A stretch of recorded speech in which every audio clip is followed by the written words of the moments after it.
Hello everyone, welcome to this week 5 of Module 2. Now that we have learned how to set up constraints, let's go ahead to apply this workflow to a real project scenario. In this case, our goal is to destroy a house, and as we did with the car scene, we are going to be organized so it will be easy to face and debug problems. As you can see here, I have already created my element rows and with network boxes, and I save this as week 05 house destruction 001. Let's keep working by importing our geometry. We could do it by importing, because we have a FBX this time, we could do it by importing this FBX, going to wherever we have this house. But as you can see, this is super confusing. This is a mess. So let's find another option. If I create a new geo node here, I'm gonna call it the house, dive inside. I can call an FBX by using a simple file swap. So now if I go to the same folder, I can select this house, and here we have the same house. We've taken this from a library online, so you can expect a lot of naming issues, geometry problems, and I think it's interesting to show you guys how to deal with this properly. I don't want this video to be super long, so if I see a simple operation that needs to be applied several times, I will just show you once, and I will pause the video to do it so you can see the result and do the same yourselves. Just by taking a quick look at the scale of this, I can realize I have to fix the scale to be realistic. So let's add a transfer node, and I'm gonna lower this. Let's try 100 times. A good practice, if you have some elements that you can compare with a human scale, but you are not very sure if you have reached the proper scale, is to call the Tommy guy, because this test geometry you have inside Houdini is it has a proper scale. As you can see, if I go to a front view, guess it should be 1 meter 80, something like that. So I'm gonna move this to the one of the doors. I will set this as a template. Let's, for example, let me pick a view. Maybe this view, because we have a door here. So I want to rotate this. It's not this angle. What's going on? Okay, yeah, minus 90. And let's move it a little bit here. And now I can fix this scale until I'm happy. Let's say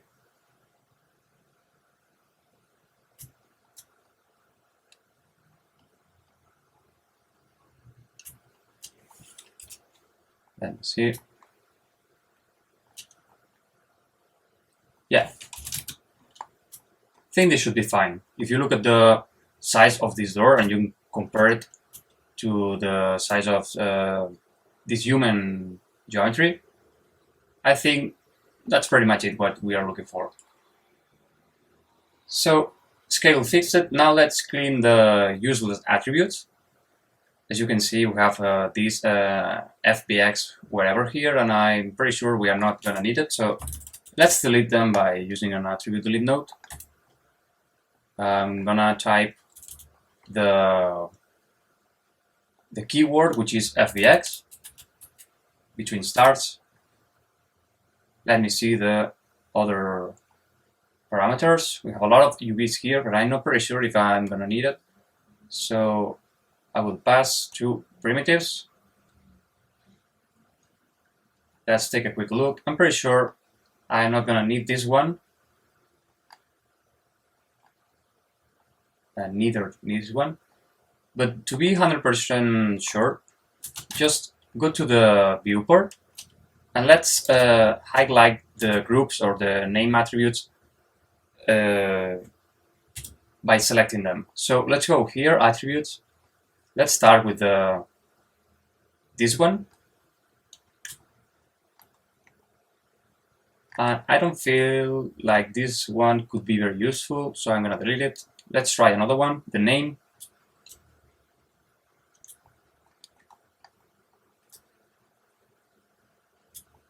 This may be useful.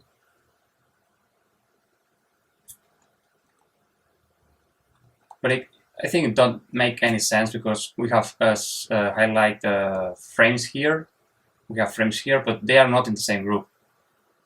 So I think I'll pass with this one. Let's try the material path.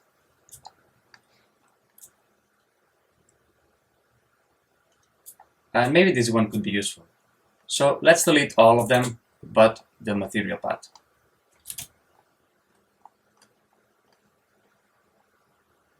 Okay. So let's call this as outhouse import.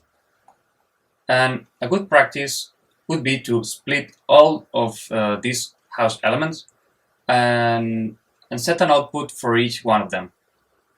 Unfortunately, you have to do it manually, so I will show you how I can get a couple of them, and then I will pause the video. So let's start by going to the material path attribute with S and 9, as you know, and I'm going to start with the roof. So I will create a group with these elements here. So I select this and I press delete. Let's make space, and I want the non-selected version of this. It would be nice if also I have these cylinders in this group. So I will go back to select this null here. Again, go to the 9, S and 9. Select these cylinders on the top of the house and delete them as well. So I'm gonna merge this, non-selected, remember. Let's merge these together.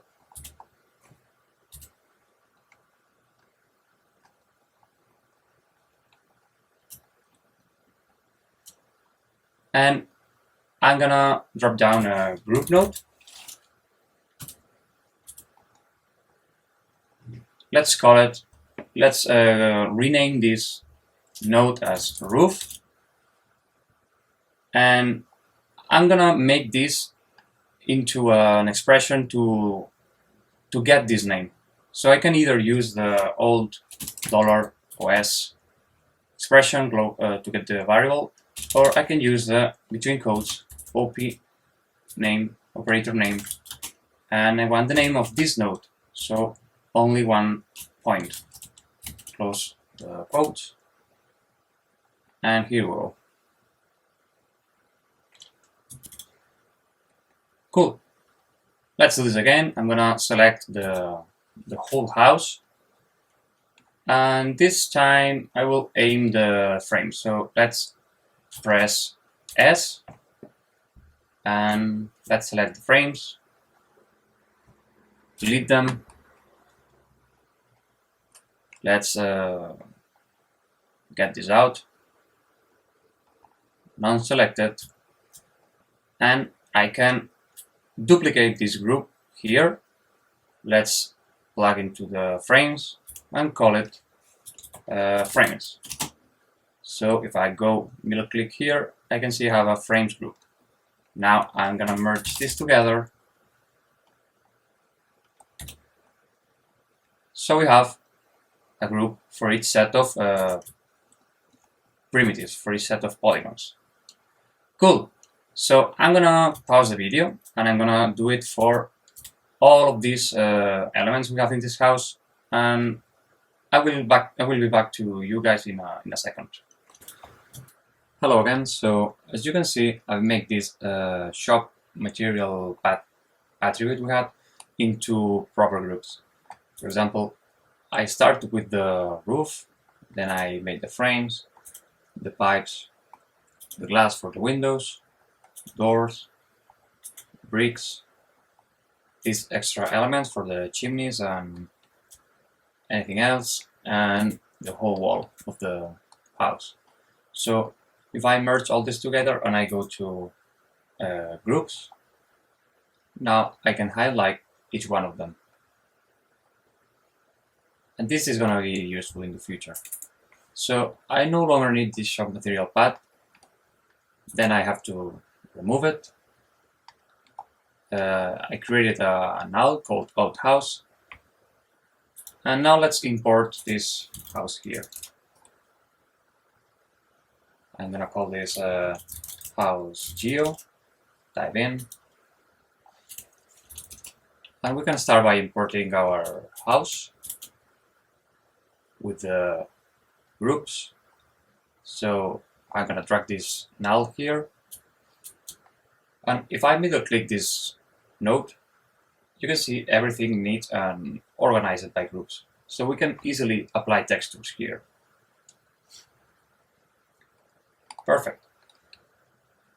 First, let's clean this a little bit, maybe with the fuse node. And this will help us to get rid of these duplicated points at the same position. So you can see we are going from 380, 100,000 points here to 350. I don't know yet if I'm going to use all these groups, but it would be nice if I can somehow iterate within these groups. So let's make the groups into an attribute using a name swap. And if I check this option out on name from group, you can see this is going to assign the name attribute to the corresponding name of the group to the point or primitive is part of. So I need to delete this tab. I'm not gonna name anything. And I have to delete this piece because our groups are not starting with a piece name. So let's delete this. And now you can see we have an attribute corresponding to the group which the point is or primitive is part of. Be aware that we are creating an attribute, and this attribute is called name. And this is not the perfect workflow because this name attribute it's going to be overwritten every time we use a Voronoi fracture or an assemble node. So let's just rename it as material name, for example. Now it's better. So let's check if this is working fine with a for each name primitive. As you can see, we have an error here because we don't have any name attribute to iterate of. So let's change this to material name. We can debug this. And it's working as intended.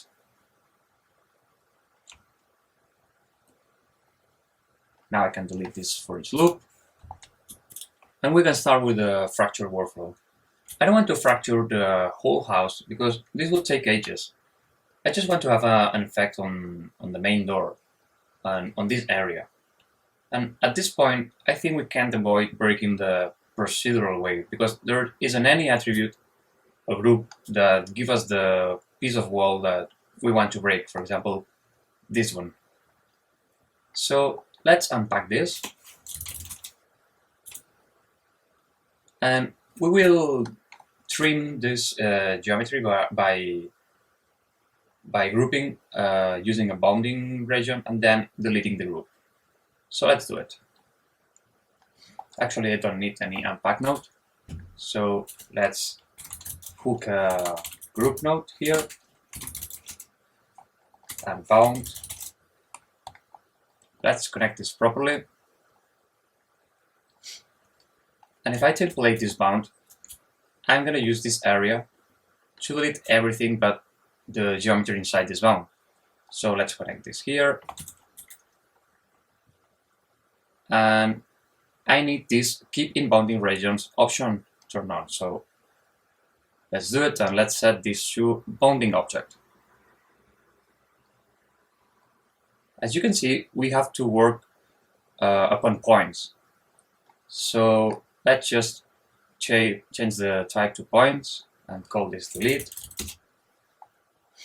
And now we can start moving the boundaries. And actually, maybe we can create a blast node, so we can see in real time our geometry. Non-selected. Now let's start tweaking this padding.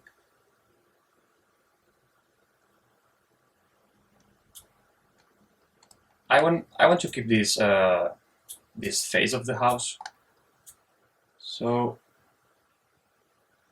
I will delete everything but this. Something like this.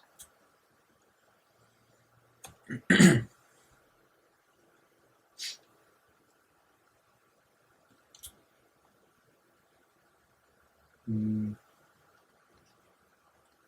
me see. Yeah, that should work.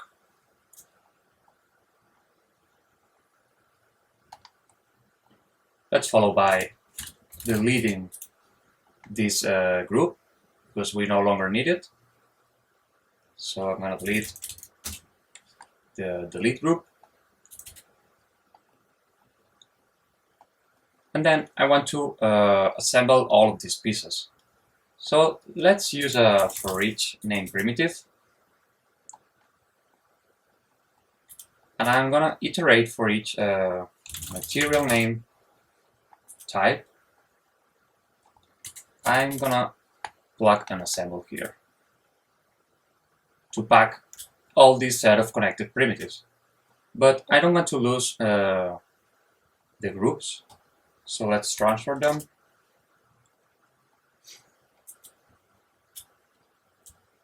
And here we go. Let me explode you with this.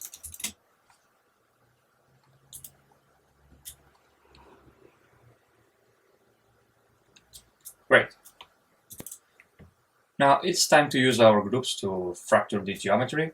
In this week, we are going to create our fracture and constraint network on this door, on the wall, and the frames. But once you see the workflow running, you can keep going with the rest of the elements. Let's start fracturing the wall. So I will go here, and actually let's set all of this into a subnetwork. And to do so, I have to select all the nodes I want, and I can go here and click this icon to create a subnetwork out of these nodes, or I can just Shift-C to quickly create a subnetwork. So I will call this active region. Maybe I can paint this with yellow color. Let's dive inside. And this output, it will always be the output, the display flag we have here in this network. So as you can see, if I put this flag, the flag on this bound node, I will have this bound node, unless I have an output node. Then the output, it will be the outcome of this output node here, even though I have this black flag in another node. Cool. So let's start with we can start a fracture with the wall. So I'm gonna create a new blast node. And I can either type the name of the geometry I want to fracture here, non-selected, or I can use operator name expression. So within quotes, if I type op name 1 point to select this node, and I change this name to wall, this is going to evaluate the name of this node. And this is useful to see quickly what are we getting. So I'm going to do the same for all the groups I have. So if I change this to, for example, frames, I will have the frames,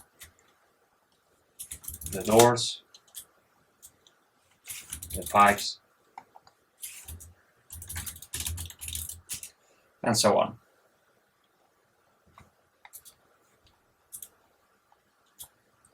Now, I want to get only this front face of the wall. So let's go to primitive name attribute. Since this is packed properly, I'm going to select this, delete it, and keep the non-selected geometry.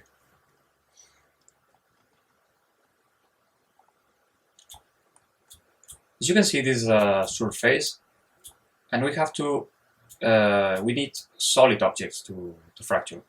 So let's fully extrude this, and make sure you're extruding this new geometry inside the house. So I can template this.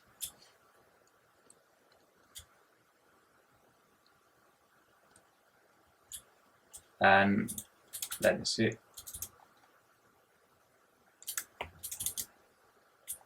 Of course, we have to unpack this geometry for doing any fracture operation.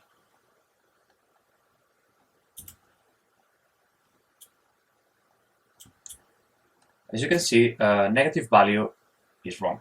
So let's set a positive value, for example, 0.3. And remember to output back this. Perfect. Now I will go ahead by using the same method you learned last week, and hopefully you will remember all the nodes. Firstly, we should add more polygons to this geometry to apply the noise. So let's remesh this. Remember, we have to add an edges group to this hard edges group parameter to keep the hard edges. So let's do it by creating a new group. It's going to be set to edges, and this should be fine. So let's go back to remesh and set this edges group. Better. Now we have to save the position to a alt position new variable, which is going to be a vector one. And later on, we are going to recover the position. So, time to plug a Voronoi fracture here. We need to, of course, add some noise before to break the Voronoi pattern. Maybe this remesh could be a little bit bigger. No. Yeah, this is fine for now. So let's change this to position, center the noise, maybe change this a little bit. I think this is fine. And let's create a volume from this geometry using a BDB from polygons. As I told you, this is a faster option, but remember we need a fog BDB. Let me see. It looks like we have enough voxels, but we can maybe bump up this a little bit. Okay, now let's plug a scatter node here. And we are ready to fracture the geometry.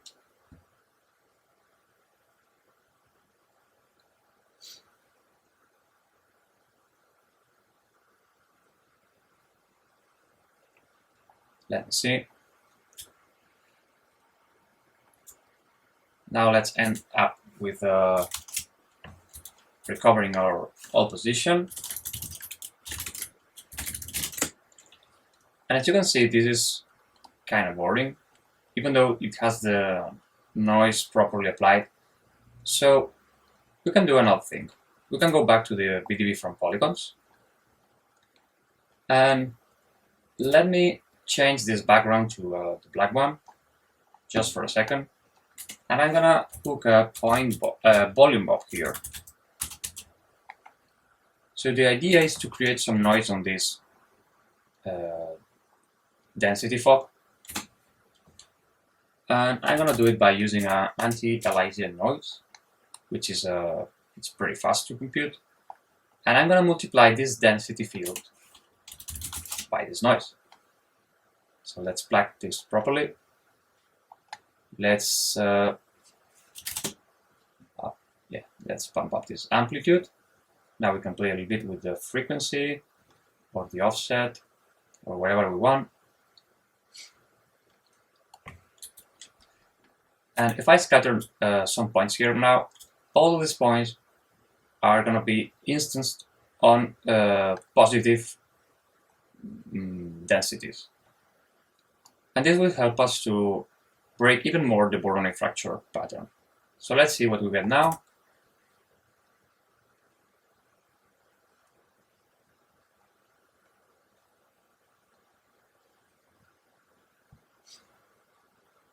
That's better. Cool. Remember, we can use the RBD cluster node to create clusters out of this.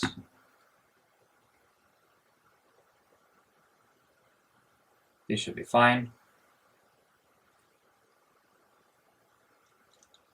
Let's end with some interior detail, because these are going to be our high bright geo. To see this detail, we can explode BOTs. I don't need the visualization. Let's check if this is applying properly, because if you remember, this node had some issues before. Let's set the detail size, maybe a little bit less.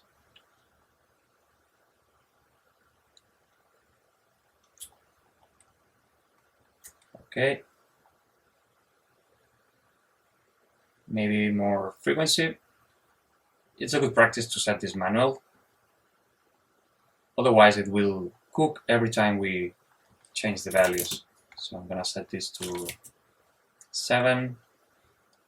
Let's see what we get.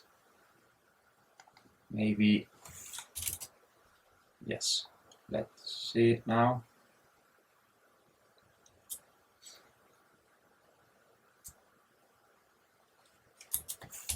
Something like this. You can play with this and get better results as always. But to me, this is fine. So let's turn off the visualize.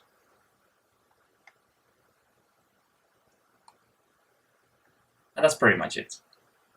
So let's end this by having all these nodes inside a subnetwork. Today, as you can see, is the subnetwork day. So I can select all these nodes, which are making the fracture. And I'm going to make them into a subnetwork. So let's Shift C this.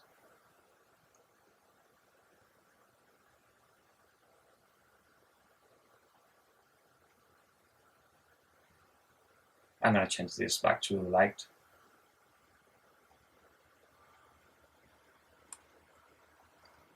We can call this as wall.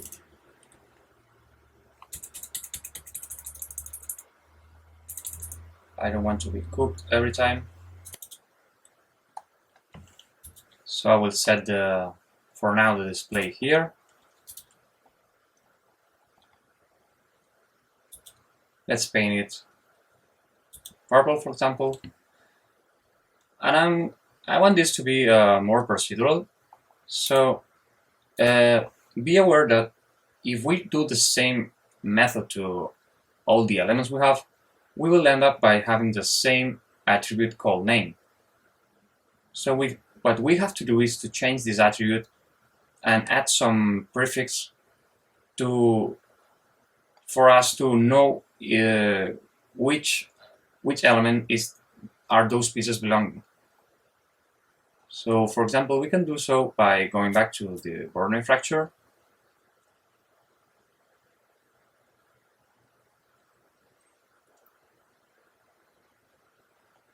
Let me just lower the scatter and the relax iterations. It should be always turned off.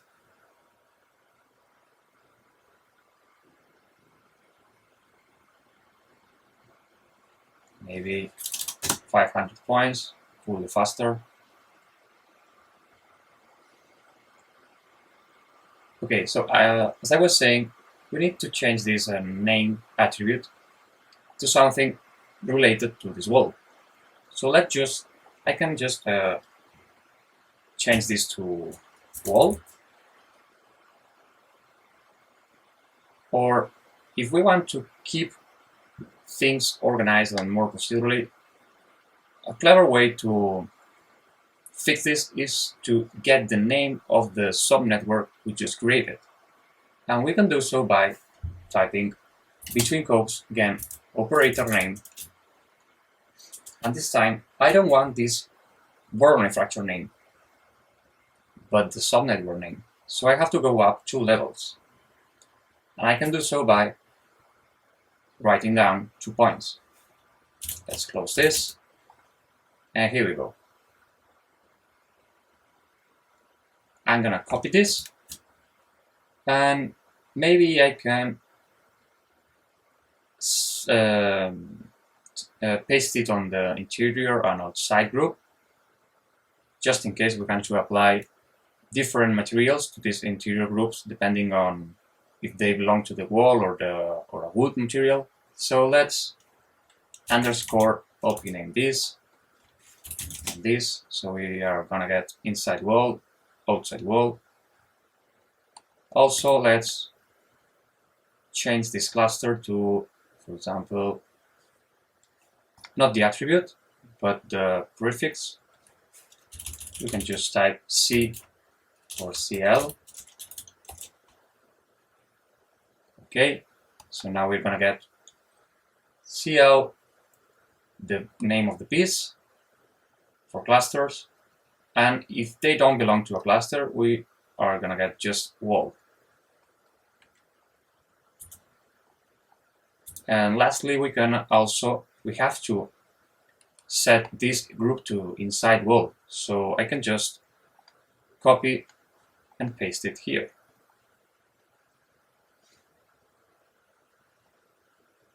Remember to add an output node here.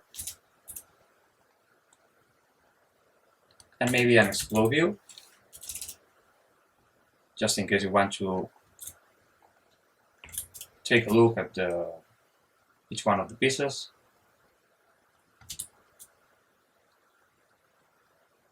That's pretty much it. Actually, let's get rid of the attribute we no longer need with an attribute delete. And those will be, let me see, the all position, the cluster, the material name,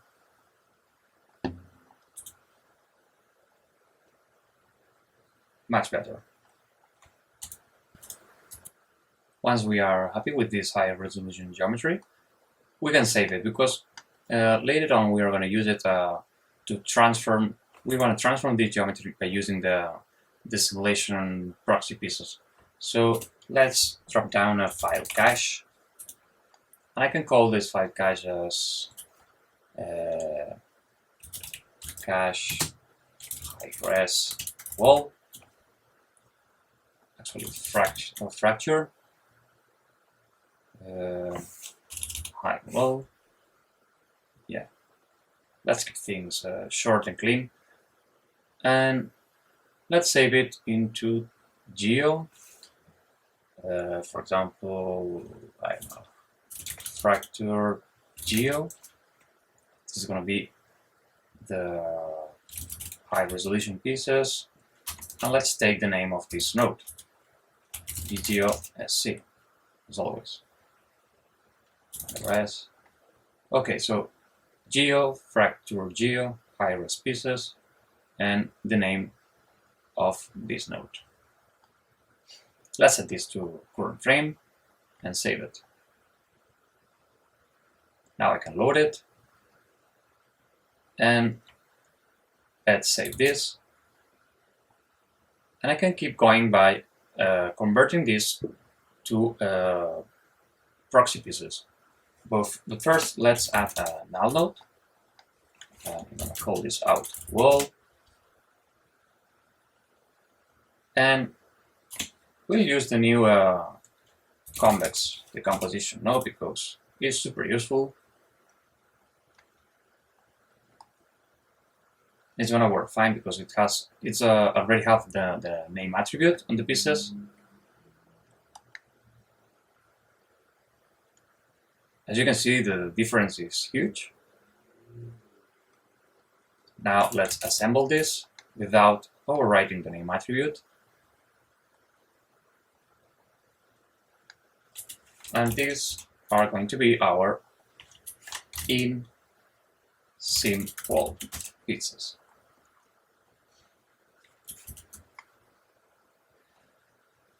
Cool. Let's do the same with the doors.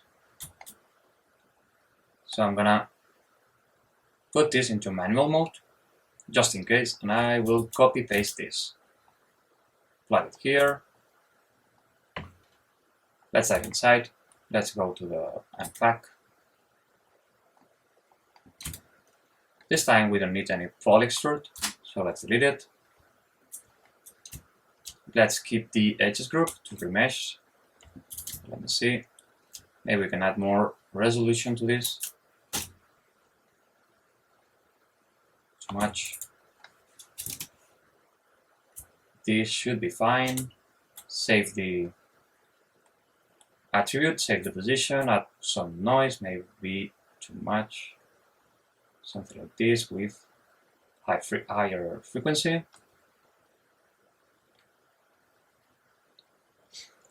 At this time, remember, we want to get some wood shape, wood fractures out of this.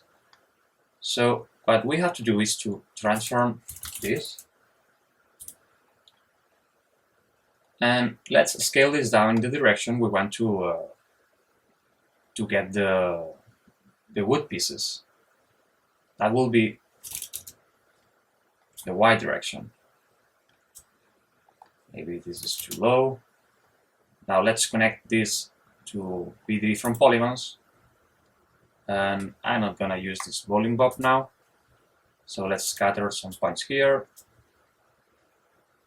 Check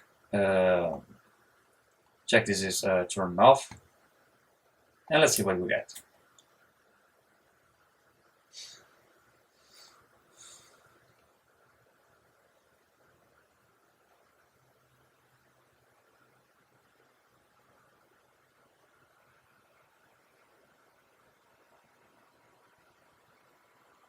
Okay, before clustering, let's recover the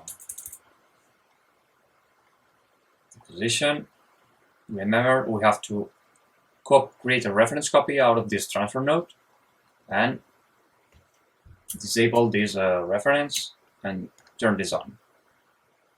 Let's plug this here. And I'm gonna bypass for now the RBD cluster. Let's recover the position, and now let's see the fractures.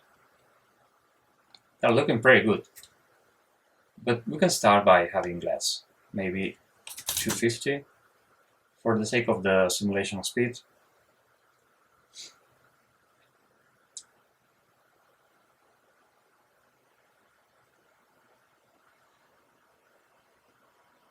Alright, let me check if this is working properly with an explode view. Maybe we'll have some issues with these super small pieces, but let's leave it like this for now. We can maybe cluster.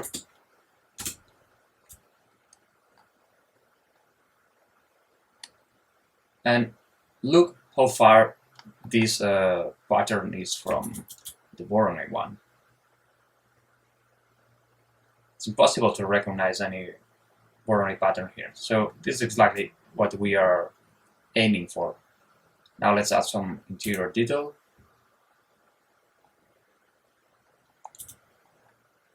Let's see, just in case this is too much. I'm gonna turn off the visualization.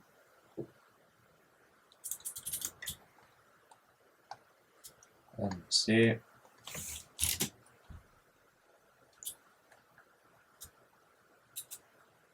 This is without and with interior detail. Maybe this should be lower.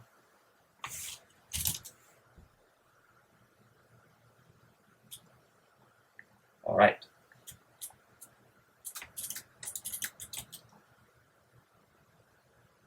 Okay, it's fine for me. So let's delete all the attributes we don't want.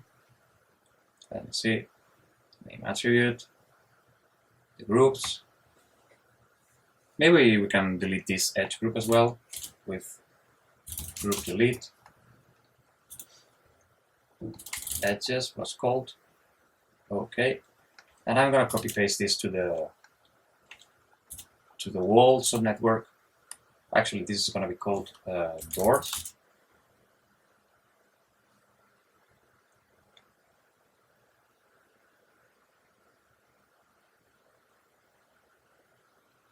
So I hope you can start seeing and guessing that this is a workflow we will follow to break all these elements. As I said, I'm gonna delete these edges. And let's keep going with the frames. No, actually, let's duplicate these nodes. See how easy it is to do this. We just have to rename this to fracture high doors. Save this. And we have the high-res doors pieces here. We are gonna convert to low poly, assemble, and this is what are we gonna call from the dot network. So in sim doors.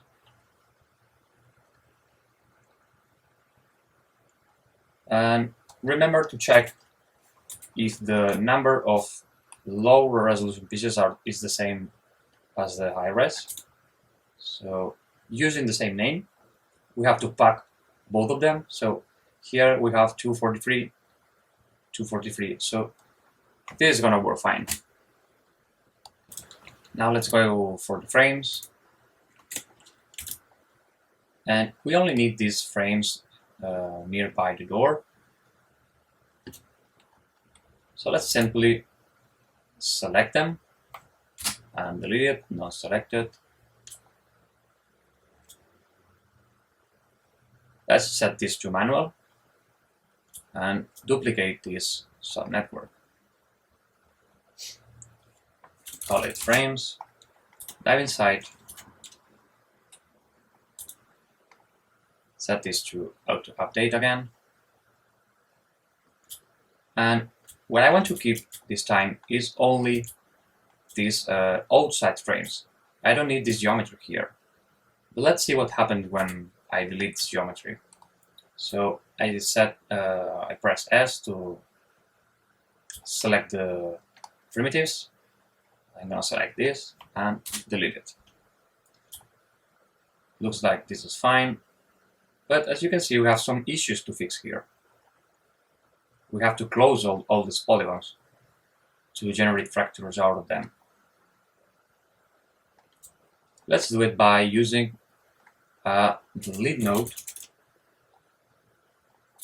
And what I'm going to do is to delete all the faces but the ones that are pointing in this positive Z direction. So let's disable this option. Let's go to the normal, enable the normal, and this is already set by default to the Z direction. So let's lower the spirit angle. This is exactly what I want to remove, so I'm gonna set this to non-selected, and here we go.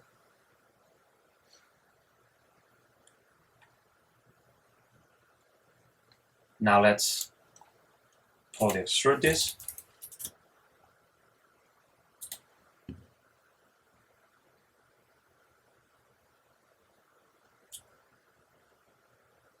And remember to output back.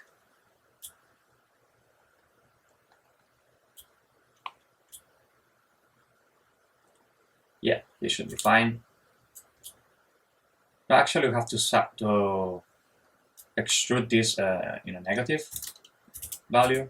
So let's do it. Here we go. Maybe we can insert this.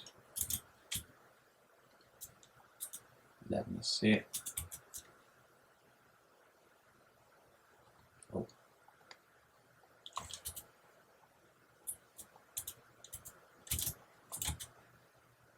Let me check this again. Delete. Okay.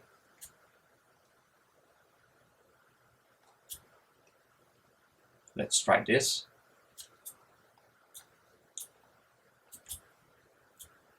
Much better. And let me set the right view. And this is exactly what I want. Something like this. Perfect. So we want this to be fractured like if it was wood again. So we can go on with the same method to mesh this. And a quick way to check if this is properly closed is to call BDB from polygons. And if this gives us a good SDF representation, it means that the geometry is closed. Otherwise, for example, if I select the BDB from polygons here, it's going to give us nothing or some spare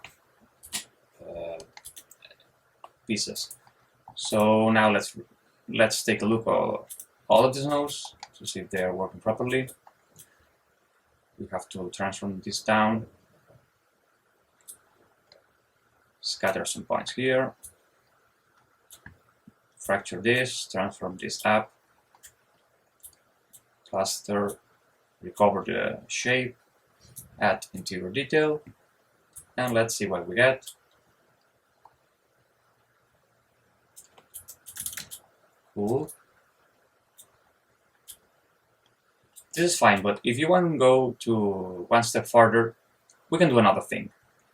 As you can see, breaking this frame in the same direction everywhere is not very realistic, because at the top of this frame, if this was wood,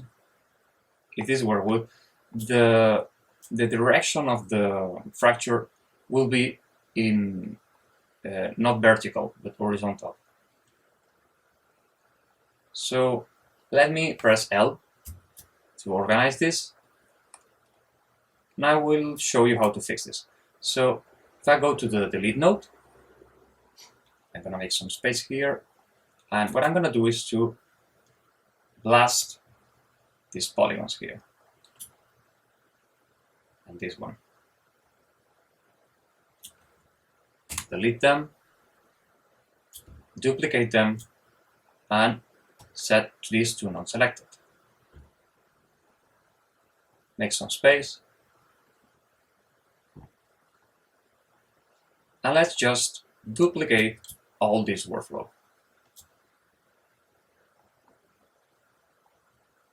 But this time, I'm not going to transform this using the Y scale, but I'm going to do it using the Z scale, because I want to change the direction of the fractures. So let's, the X scale. So let's set this to 0.1.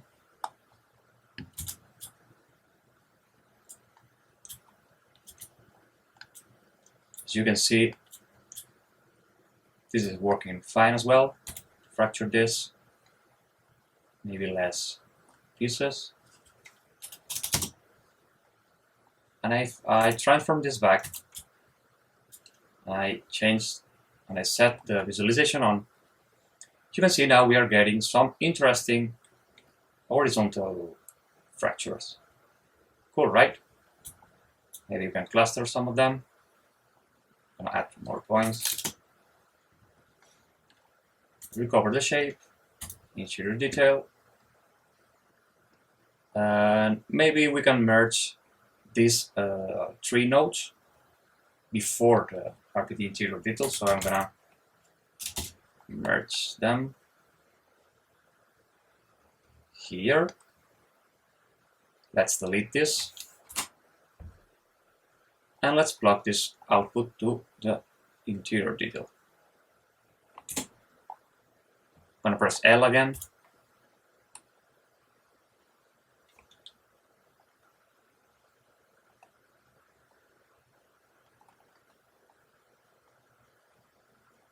I think I prefer the way it was, so I'm gonna Control Z. Okay. Explode view here. Oh. Let's see. I'm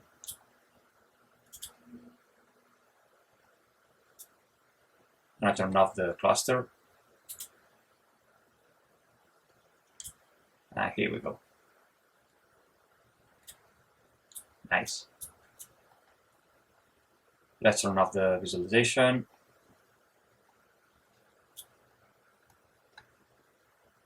Maybe we can lower this amplitude.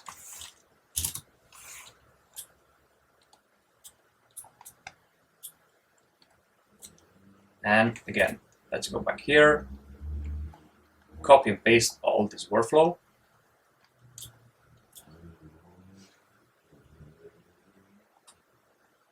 And change the names. Frames. Frames. Of course, you have to save it.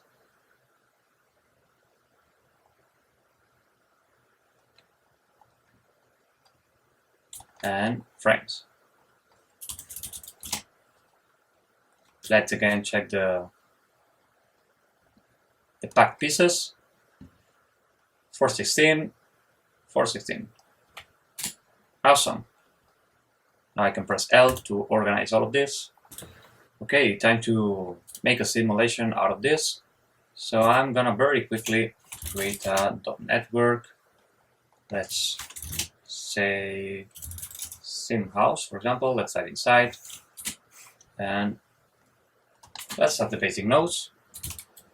Solver, and I'm gonna need 3 RPD packed objects. Which they are going to be. Let's start with the wall. Can call this wall. Duplicate it. Doors, frames. Let's call the doors. And let's call the frames. Merge this together. I can select all of them and drag it here. Okay.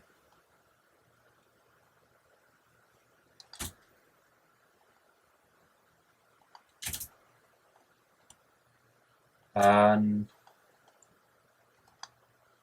Oh, sorry, I made a mistake. As you can see, I'm taking the high right here.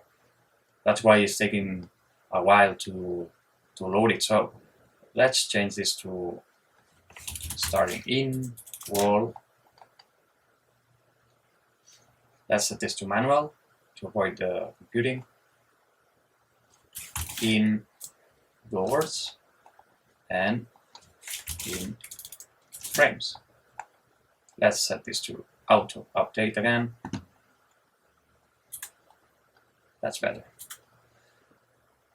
Perfect. Let's check the. We can start by checking the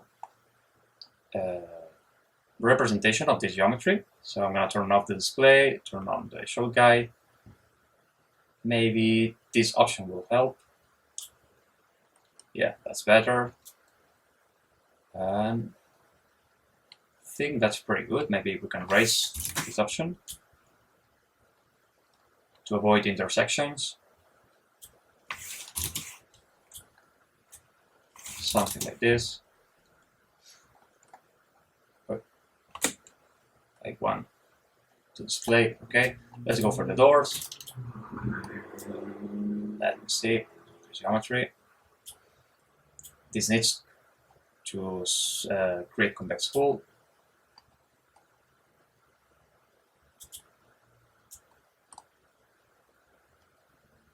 Maybe we can lower the padding this time. Okay, that should be fine. Let's go over the frames. Do the same. Have to put the display flag in the frames. As you can see, this is a must this time. Maybe we can lower this. All right. So let's just add a gravity force here and merge it with the ground plane.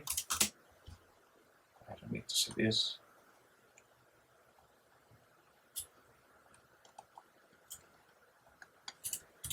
Merge. Let's check if the ground plane is on the ground. We have to move it upwards a little bit, so let's do it. Something like this. Yeah. That should work. Okay, I don't need to see it, so I'm gonna hide it. And finally, let's hit play. See what happened.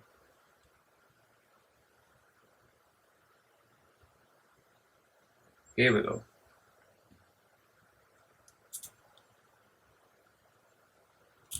Not bad.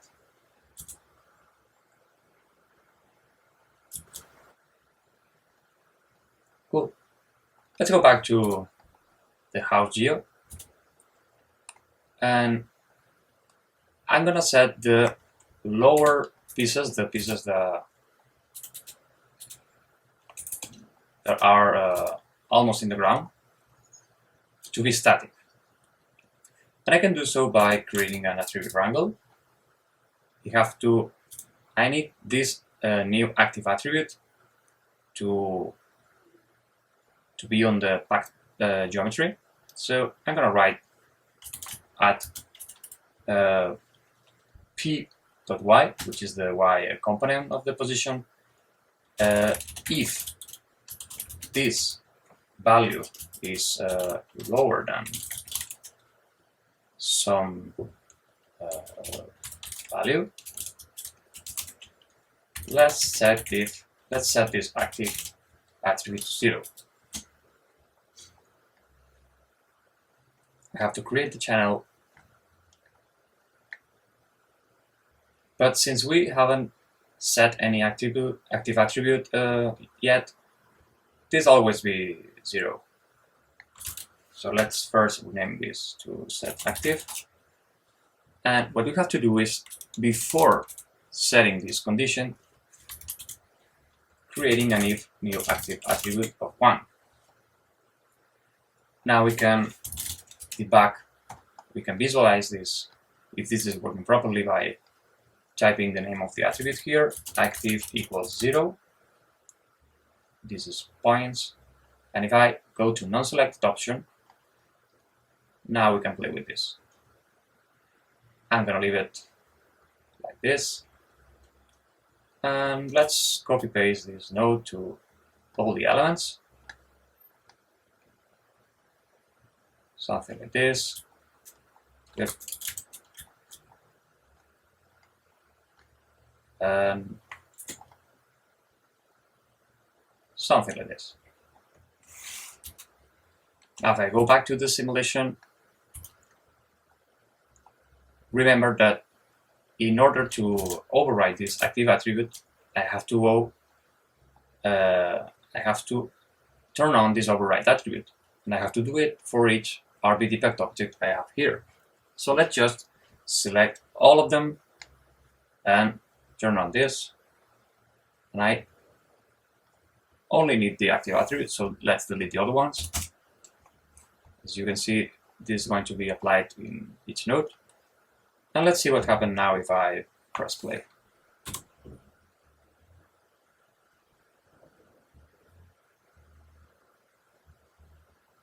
As you can see, the pieces below this y value are going to be static. And this is exactly what we want. So let's end up by creating our render geo. Let's call it render house. And we have to call each one of the hydra geos on this object merge and the simulation, where we are going to get the transformation matrix to apply to this hydra geos. So let's start with the wall. This one is going to be the doors and the frames. And I have to set the network here, which is sim house fetch geometry. And we can type the name of these elements, which are wall, doors, and frames, or we can also import them by their object ID. So if I have 1, 2, 3, 4 elements here, I can just type 0, 1, 2, 3, and this is going to work as well. But we don't need the ground plane, so I think the ground plane should be the element 0. Let me try. Here we go. Now let's merge this high-res geometry together. I'm gonna give it some frames, something like this. And let's check the transform pieces. Remember, the first input should be the geometry we want to transform, and the second one, the template points. Let's look closer and display this. Here we go. Perfect. Before adding constraints to this setup, I will want to modify something. Remember when we fractured all these elements? We had some tiny pieces, and just in case, it would be nice if I can get rid of the explosions. Remember how to check the mass of each piece? We have to give some frames to the simulation, and if I go to, I don't think we can find very tiny pieces on the wall fracture, so most likely they will be in the doors and frames geometry. So let's open the doors tab. Let's go to the geometry, and the attribute I'm looking for is the mass attribute. Let me check this. As you can see, this value is super low, and this can potentially be a problem to us. And I guess we can find the same issue on the frames. So let's drop down a geometry wrangle node.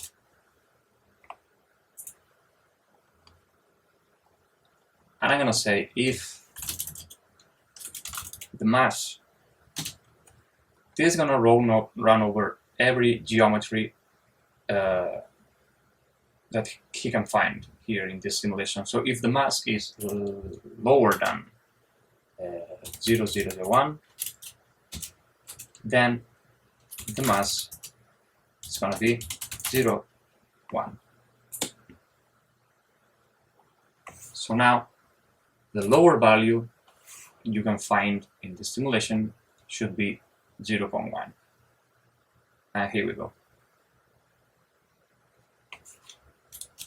Great. Let's go ahead and make the constraints to all of these elements.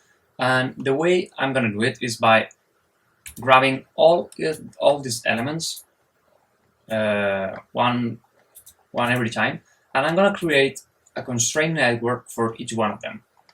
First, I'm going to use the glue constraints, and then we're going to add hard constraints. And the reason I'm doing it this way is because I want to have total control on every one of these constraints. I want to have control on how strength it requires to be broken, the propagation rate, and we can also add noise values to it. So let's start by creating a new GeoNode. I want the constraints to be here below the GeoTab. Let's rename this as house constraints. Type inside. And let's call our geometry, the wall, the doors, and the frame by using an object merge. I need these ones. So this is gonna be the wall, this is gonna be the frames, and this is gonna be the doors. So let's start with the wall. In order to create the constraints, I need to unpack this. So let's do it. And we can use the connect adjacent pieces node.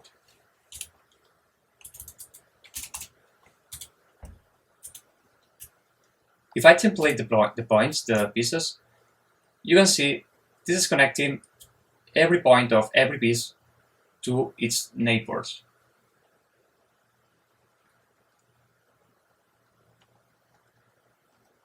I can turn on the length attribute to get the length of each one of these polylines. And now, if we were in old times, we had to manually set these attributes by connecting a primitive wrangle here and type constraint name, constraint type. But now we can use the new RBD constraint properties sub. And this is gonna do all this hard work for us. So let's call it constraints. These ones are gonna be glue. So let's say C of constraint, glue, wall. And as you can see, we have the name connecting each point of each polyline, but we don't have any attribute. This is because we are taking the geometry output, and what we want is to take the constraint geometry output. So instead, let's plug this here, and let's change this to the constraint geometry. Now, as you can see, this node has properly written for us the constraint name, the type, which by default is all, and we can also either set these to one value. For example, let me pin this. If I go here and I change this half-life or this strength, this value is going to change. But also we can add, for example, an attribute noise. Set this to strength.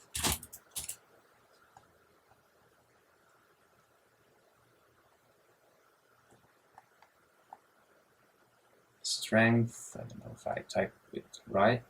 Strength.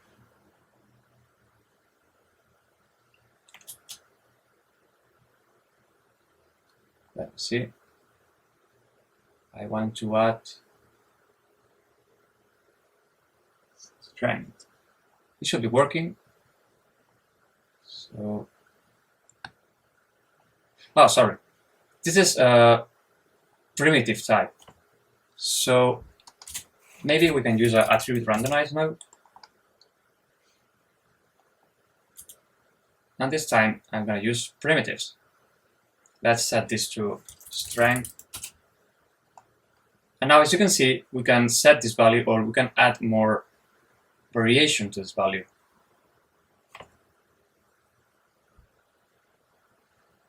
I will leave this to you guys.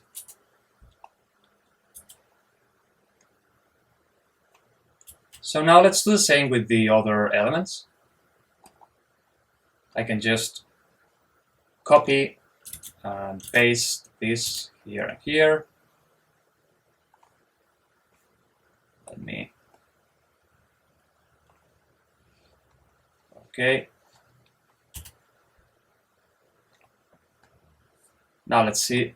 We have to rename this properly. This is the doors element. So doors and frames.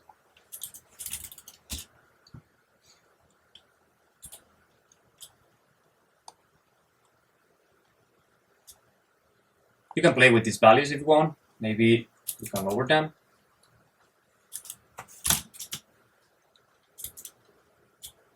I'm going to leave it by default. And here we have a lot of pieces, so maybe we can lower this value.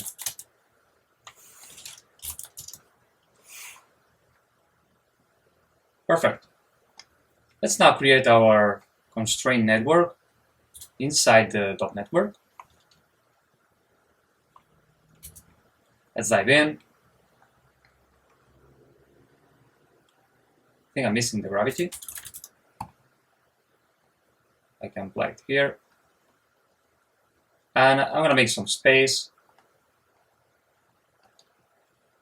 Cool. Let's start by calling the constraint network. And I can use two workflows here. I can just connect this here, use a constraint, and I could call merge output of all of this if I merge this. And I could call this merge constraints, or the way I'm gonna work is to create one constraint network for each set of constraints, because doing by this way I have more control on each one of them. So let's do so by calling this, for example, constraint glue wall doors and frame.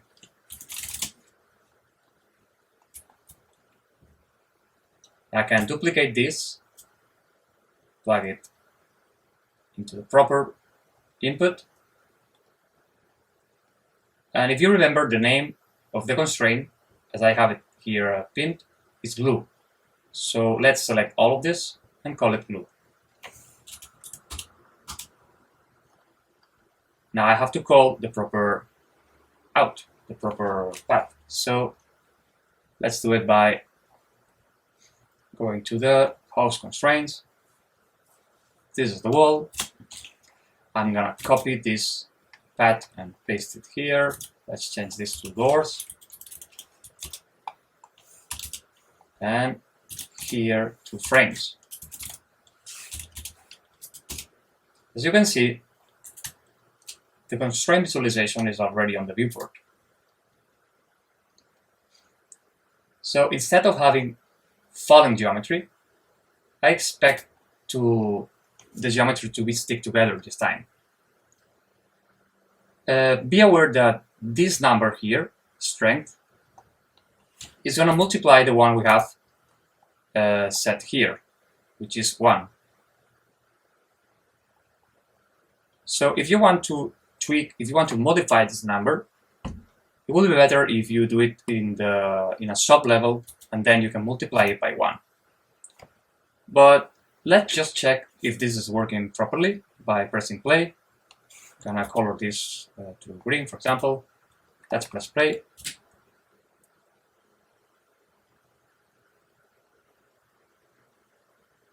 And as you can see, this is falling down,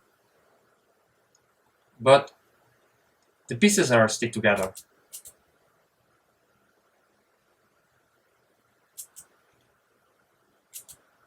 So this is working.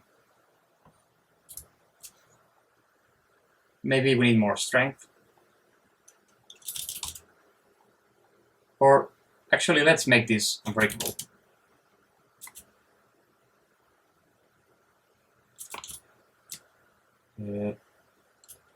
No, maybe let's pump up this.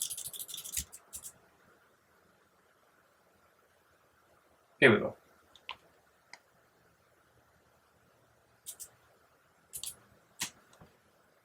Cool. Now that we know that it's working, let's fire a sphere on it to have some interesting impact. So let's jump back to the object level. I'm gonna create a new geo node. Call it collision geo as usual. And I want to break this main door. So let's display the house. Go inside the collision, set this to ghost. And let's create a sphere and transform it. So I'm gonna go to the viewport and let's move it in front of this door. Something like this.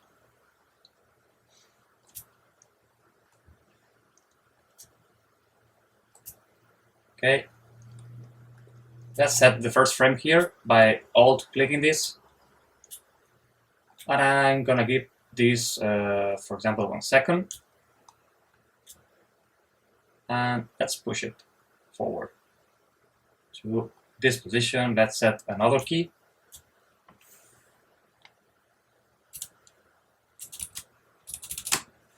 And I'm gonna change this animation curve by pressing V. And in the animation curve, I can choose the Z-axis and change this to, for example, this kind of curve. Let's see what we get.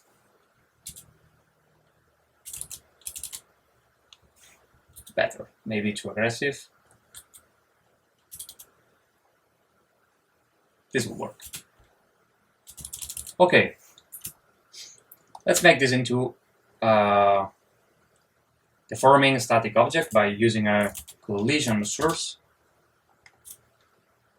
In one hand, we need the geo output. So let's call this collision geo. As you see, this is still a geometry.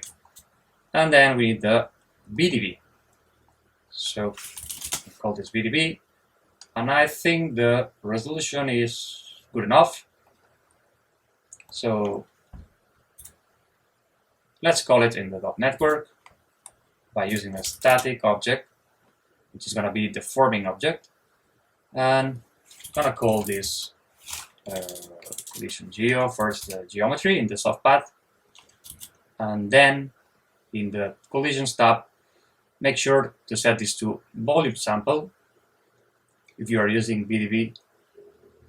And set this path to collision VDB. Let's merge this with the ground plane.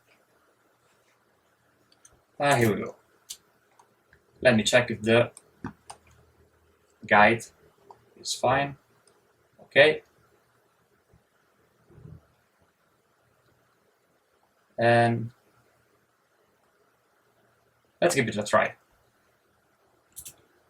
I'm gonna press play. Here we go.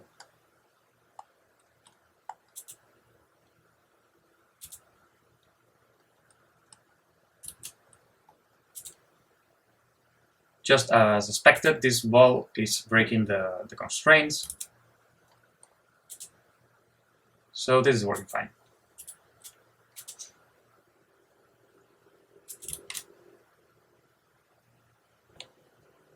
It looks like I missed the active 0. So yes, I don't have the wrangle I wrote before. So let me quickly set it again. If, remember, position is less than some value, active is gonna be 0. Active starts with the value of 1. And let's connect this to the other ones.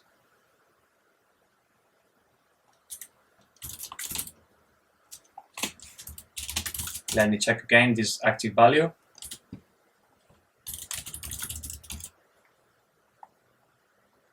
Select it.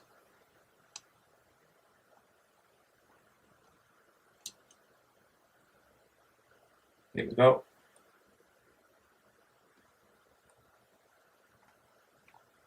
See this. Okay. And the last one.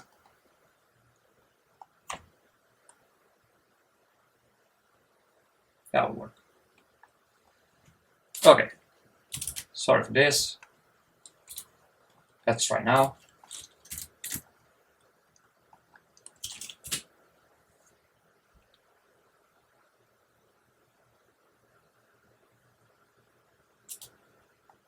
You can see we have inactive pieces here.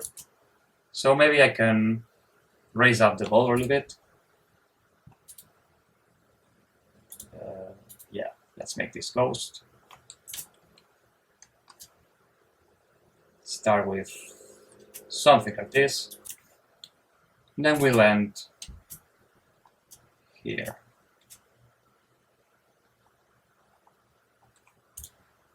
Okay, let's try this new animation.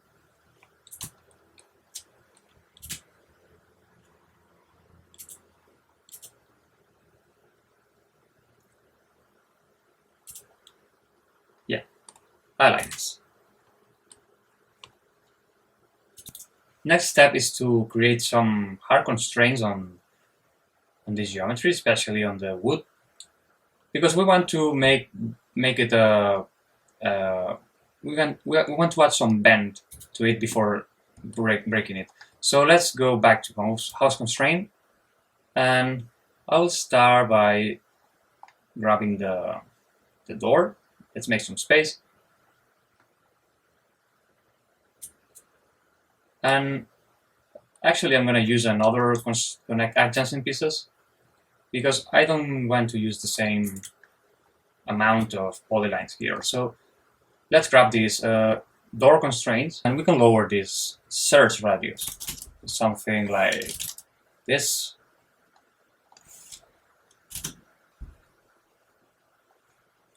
And as you can see, if we go to the primitives tab, we don't need the attributes we need to set to these polylines. But we also we don't need all of these ones, because as you know, hard constraints only requires the name and the type. So let's just drop down a primitive wrangle, and let's do it manually. By this way, you will not forget how to do it. So let's string constraint name. This is the first required attribute. It's gonna be called hard, and constraint type, which is all. Set hard constraint attribute, and we're ready to import this from our simulation. So let's call this hard doors.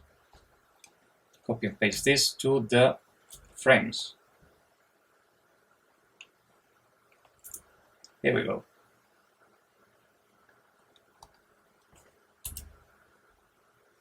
Let's jump back to the simulation. And I'm gonna create the networks here. So I need a constraint network again.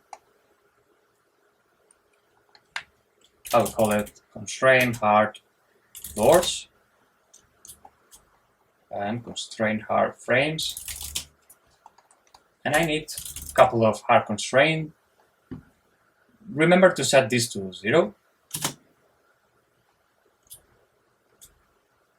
And if you don't have the wrestling attribute, which is not the case, because I think I had turned on the wrestling attribute creation here, you should disable this, or you should turn this to 0. So let's connect this properly. And this name is not going to work, so let's grab these two nodes and set this to hard. Hard and hard. Great. Finally, let's set the proper path, which is in the house constraint. This is the doors, so let's get the doors. And this is the frame, so let's get the doors 1, which I'm gonna name as frames in a second. Oh, here we go. Frames. Let's go back. And as you can see, we have the geometry, the visualization of these hard constraints. We can lower this radius down. Let's set this color to yellow. And remember, the less geometry you have in the viewport, the faster this simulation will go. So let's turn off the object link.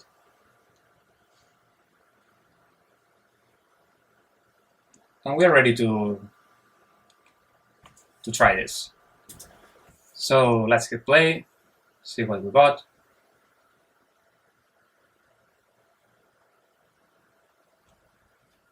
I'm gonna pause the simulation at the very moment this is being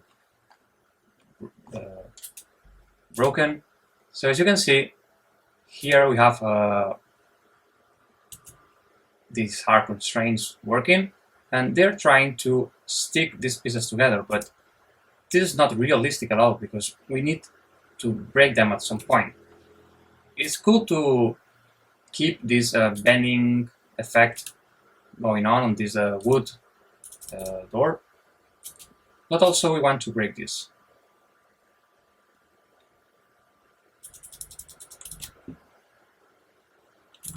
So to do so, I need a subsolver.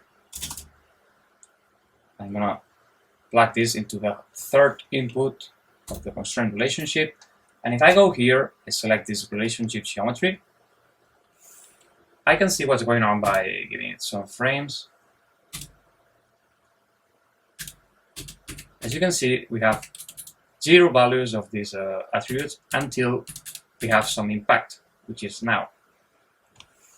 If I middle click here, I can go over all of these attributes, and we have a visual representation by using colors of what's happening on each one of them. I think I'm going to use the distance, which is this attribute. So I'm going to remove these constraints once they reach some value. So let's drop down a plus node. And we are running over primitives this time, so I'm going to write distance bigger than some value, maybe 0.15. Let's see if this is working. Maybe 0.1.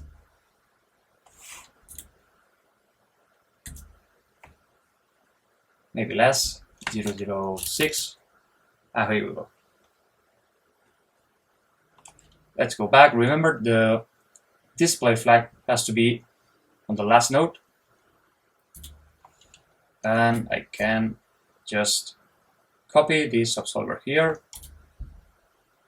apply the same effect on the frames hard constraints. Now let's hit play.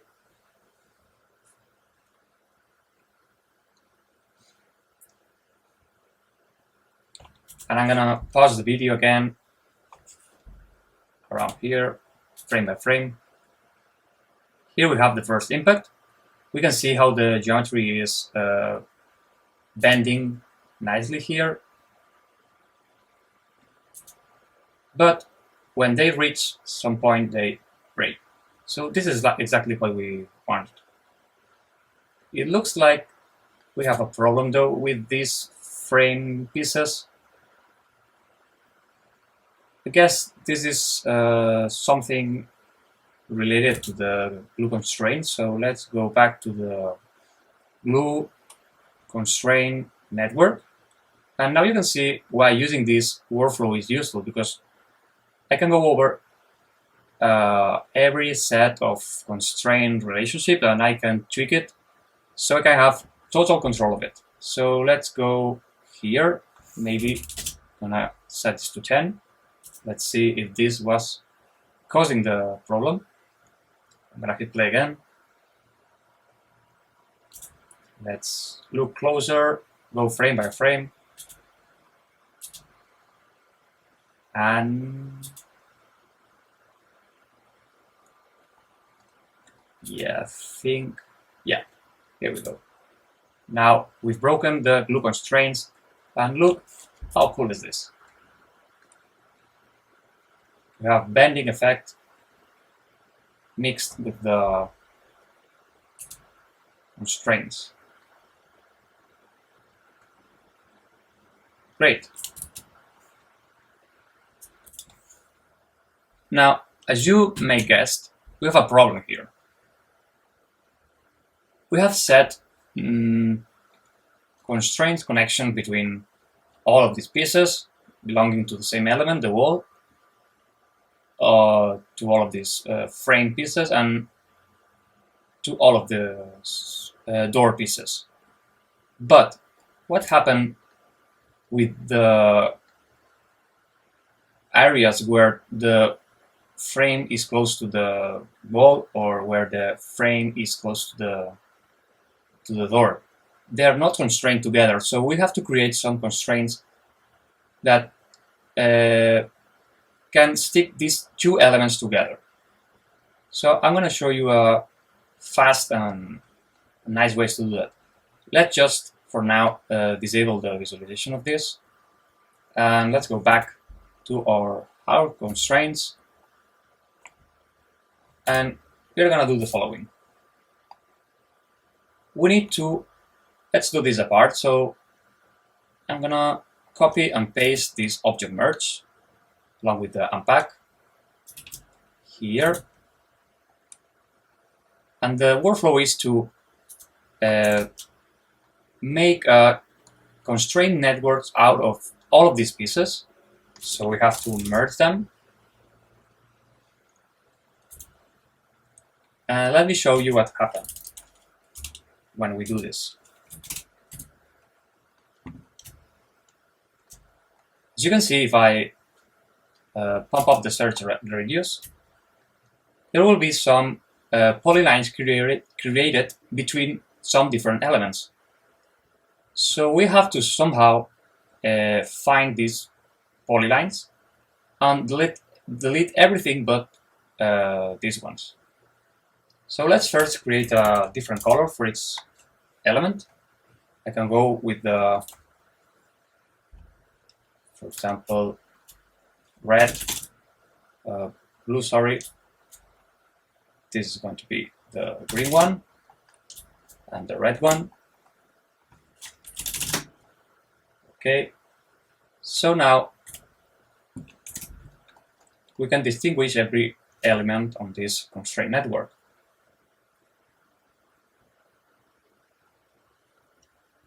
Now, if you look closer, you can find which one, the polylines we are searching for. And those are the ones who have a different point attribute on at the 2 points that creates a polyline. So I would like to keep this polyline, this one, and these ones. So let's make a for each primitive.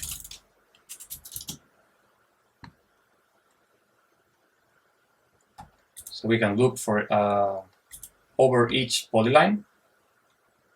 As you can see, this can take a while because we have a lot of them. Now let's go here. Let's go to the point spreadsheet. And I will write an expression that it will compare the color of the 2 points we have here. I don't know why this is showing me so many points because I only have 2.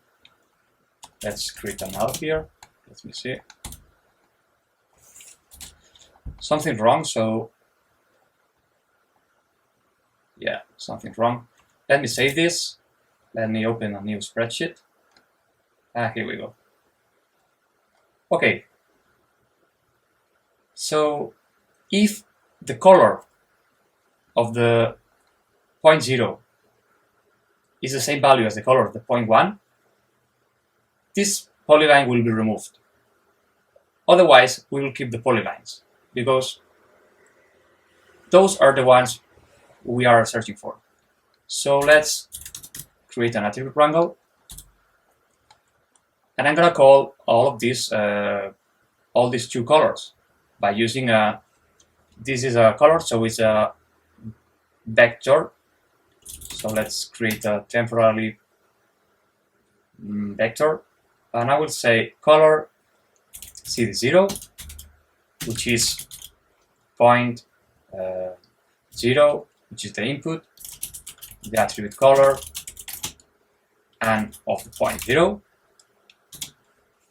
And let's call the color of the point 1, which is the same input, the same attribute, but this time point 1. So it's as simple as writing if the color 0 is equal to the color 1, then remove this primitive by using remove prim of the first input.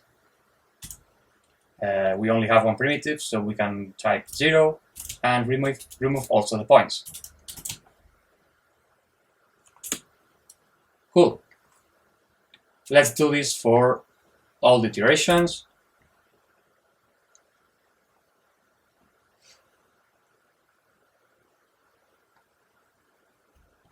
Let's wait until this is cooked.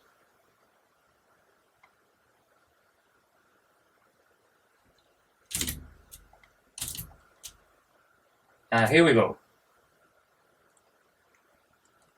These polylines are the ones connecting the wall element with the frame, and these ones are connecting the frame element with the door. It looks like we have also some wall-to-door connections. Let's leave it as it is right now. I no longer need this color attribute, so let's delete it. And now we can create our constraint properties.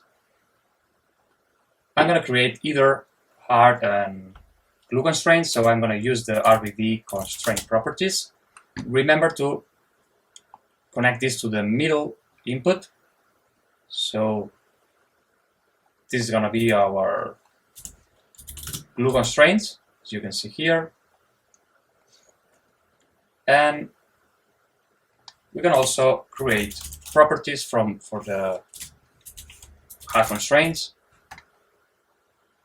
I'm going to write this again, which is string constraint name equals to hard, string constraint type equals to all. Okay. Will be nice if we can convert this to primitives, to points, because we don't have the rest length attribute here. So this can give us problems. So let's drop down a primitive soap, and this is going to run over all the primitives, and we can check this do transformations on and scale this to 0. We can see nothing, but we still have the primitives here, and you can check it by middle click this node. Perfect. Now we can mix this together, and I'm gonna call this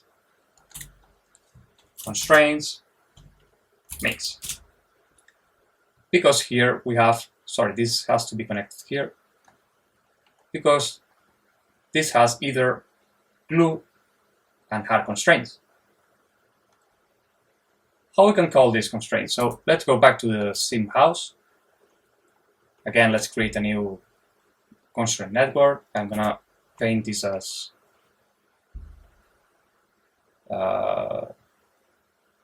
this dim red. So I need a constraint network. I need glue constraints and hard constraints because I have both of them. Let's merge them together. Connect it here. Let's set the subpath to mix. And let's check the name. This has to be glue.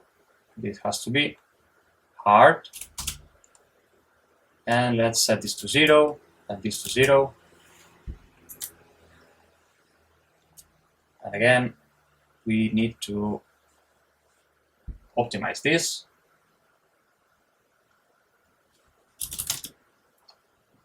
Let's change the color. Use this one.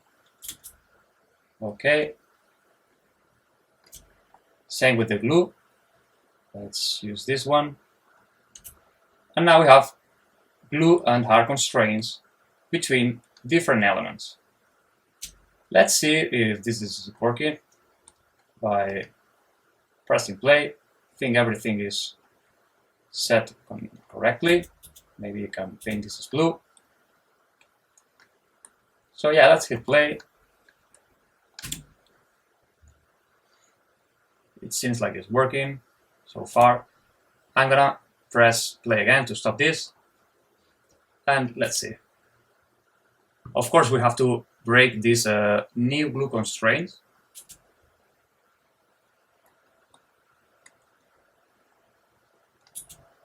But as you can see here, let me just set this to another color. I think I've lost all my, all my glue constraints. Yeah, as soon as this impacts to the geometry, we lose every, here we have some spare ones.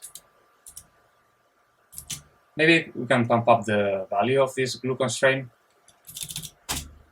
and lower the propagational rate. Let's try now. I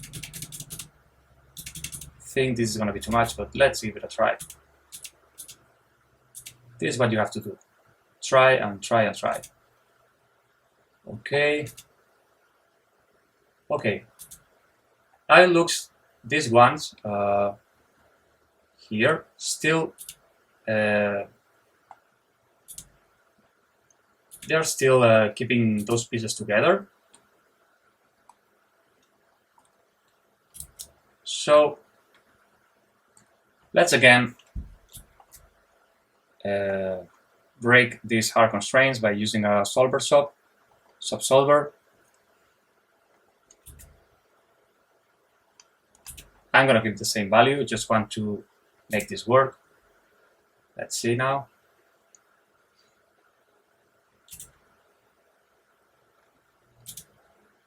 Yeah, here we go. Now we are breaking these new constraints.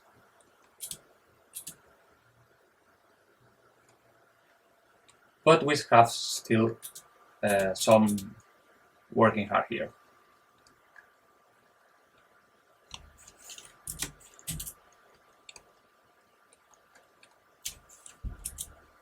Let me set this value a little lower.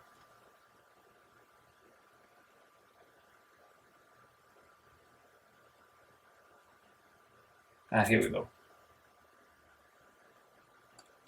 We can see nice bending effect here. And we can modify the values of these constraints. We can add noise to it. So this will be the proper workflow to start with. So I've gone to the render house and I imported our geometry pieces. But since we have a new object in the top import, I had to change these values. And here I'm importing the sphere, which is the number 1. I merged these together. And as usual, this is a fast preview to show you guys all the tips and techniques to create this kind of simulation. Your homework this week is to improve this by adding more variation, tweaking all the new nodes and new parameters we've shown to you. And remember, you can redirect the fracture of this. So, for instance, if you want to fracture this area with the collision, there is no need to add fine detail where the pieces will keep static. It's very important to keep everything organized, properly named, and also it's useful but not required to use colors and subnetworks, because this is how an FX artist can work together. Remember that the behavior of hard constraints can change a lot depending on the sub-steps you have, either on the rigid body solver and the constraint iterations, this value here. So more sub-steps will cause less bending, basically. I hope you guys enjoyed this week, and remember to make some flipbooks of your simulations playing with the different values, and see you in the next one.